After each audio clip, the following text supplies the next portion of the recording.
Splinter Twin. Splinter Twin is a tempo combo deck that relies on the infinite combo between Deceiver Exarch/Pestermite and the namesake card, Splinter Twin. The result was infinite copies of the enchanted creature, all with haste. Twin played high-tempo cards such as Remand, Cryptic Command, and Electrolyze to buy time before the combo. Lightning Bolt and Snapcaster Mage along with chip damage from creatures allowed an alternate win condition for the combo deck. The combo was susceptible to removal spells like Terminate, Path to Exile, and Abrupt Decay.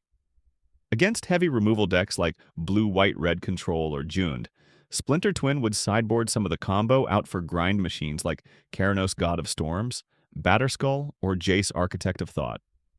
The opposing control deck had to keep removal in fear of the combo and would get buried in card advantage and cheap flash creatures. In the interest of competitive diversity, Splinter Twin was banned in January 18, 2016. It was later unbanned in December of 2024, although the combo is largely unplayable in today's modern format. Amulet Titan. Amulet Titan is a deck that looks like a ramp strategy on the surface, but in reality plays closer to a combo deck.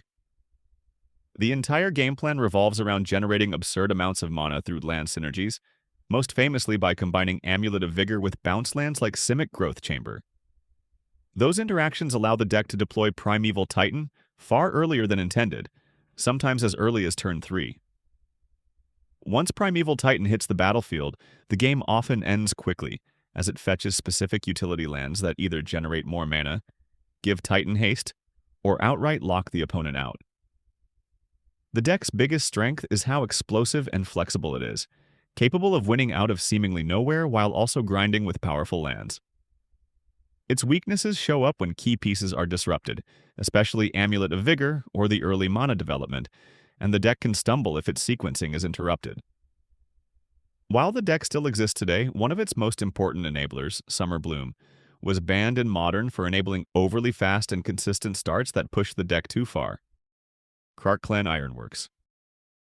Krark Clan Ironworks, often referred to as KCI, was one of the most complicated combo decks Modern has ever seen. The deck was built around sacrificing artifacts to Krark Clan Ironworks to generate mana, then using recursion cards like Scrap Trawler and Mire Retriever to loop those artifacts back repeatedly. With the right setup, KCI could generate effectively infinite mana, draw its entire deck, and win in a single turn without ever attacking. The deck's strength was its inevitability and resilience. Once the engine was online, it was extremely difficult to stop. However, it demanded perfect technical play, with long turns and complex decision trees that punished even small mistakes. It was also vulnerable to dedicated artifact hate and graveyard interaction. Ultimately, Krark Clan Ironworks itself was banned in Modern, not just because of raw power, but because the deck consistently created unfun play patterns and was nearly impossible to interact with once it got going. Birthing Pod. Birthing Pod defined mid-range and creature-based combo strategies for years. At its core, the deck used Birthing Pod to sacrifice creatures and tutor directly from the deck, climbing a creature chain, where each creature naturally led into the next. This gave the deck incredible flexibility, allowing it to pivot between value, control, and combo depending on the matchup. Birthing Pod decks could grind opponents out with incremental advantages or suddenly assemble game-winning creature combos. The deck's biggest strength was its toolbox nature. There was almost always a perfect creature for any situation. Its weaknesses came from its reliance on board presence and the artifact itself. If Birthing Pod was answered or removed early, the deck often slowed down significantly. Wizards of the Coast eventually banned Birthing Pod in Modern, citing that it homogenized creature decks and limited future design space, effectively ending the archetype in that format overnight. Affinity. Affinity is one of the fastest and most aggressive decks Magic has ever seen. The strategy revolves around flooding the battlefield with cheap artifacts and leveraging payoffs that scale with artifact count, allowing the deck to deploy massive threats at lightning speed.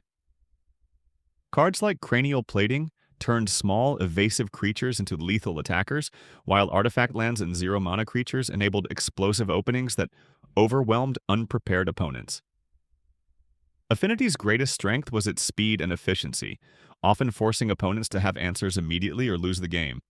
However, that same reliance on artifacts made it extremely vulnerable to hate cards like Stony Silence or Shatterstorm, Over time, Affinity lost some of its most important tools, most notably Mox Opal, which was banned in Modern for enabling too many fast mana strategies.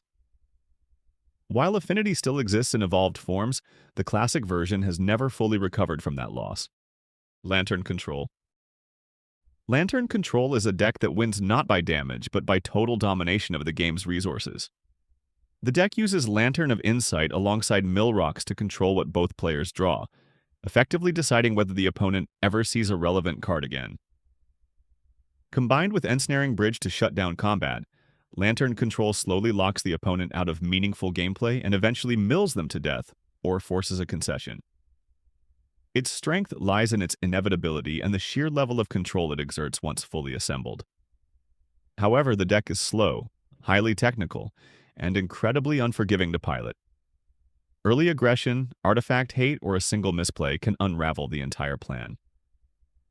While Lantern Control hasn't been killed by a single ban, shifts in the format and the loss or weakening of key consistency tools over time have pushed it out of the spotlight.